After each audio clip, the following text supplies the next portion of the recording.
مغرب کے بعد بیان تھا تو میں بیٹھا تھا نماز کے انتظار میں، ایک شخص ہے حیدر شاہ ان کا نام تھا، کہنے لگے جی اچھا، اور ہمارے مراسیوں میں ایک مراسی ہے اس کا نام ہے صدیق، وہ بہت مسکین شکل، اس کو دیکھتے ہی ترس آ جاتا، تو میں کہتا تھا یا رسول اللہ مجھے اپنا صدیق مراسی بنا لے، میرے پاس علم کوئی نہیں، میرے پاس تقویٰ کوئی نہیں، کچھ بھی نہیں ہے، میں آپ سے آپ کے خاندان سے پیار کرتا ہوں اور میں آپ کا مراسی بننا چاہتا ہوں اور مجھے اپنا آپ صدیق مراسی بنا لیں۔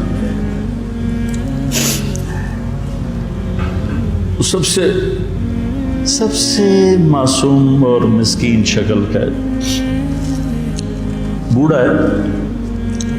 تو وہ حیدر شاہ میرے پاس، اب یہ تو میری اور میرے اللہ کی بات تھی، تو وہ حیدر شاہ تھے، کہنے لگے جی میں نے چند دن پہلے خواب دیکھا ہے کہ ایک بڑا مجمع ہے، میں نے پوچھا یہ مجمع کیسا ہے، تو انہوں نے کہا یہ مجمع امام حسین کے گرد جمع ہے، تو میں ایسے راستہ بنا کے گیا، میں نے کہا السلام علیکم یا امام، تو آپ نے مجھے سلام کا جواب دیا اور فرمایا طارق جمیل سے، طارق جمیل کو ہمارا پیغام دو کہ ہم نے اسے اپنا صدیق مراسی بنا لیا، ارقبوا محمدا فی اہل بیت، یہ اہل بیت کی زد میں شروع ہو گئی۔ تو وہ صدیق جو تھا نا، کوئی 6 مہینے سے کہہ رہا تھا فریج لائے دے، فریج لائے دے،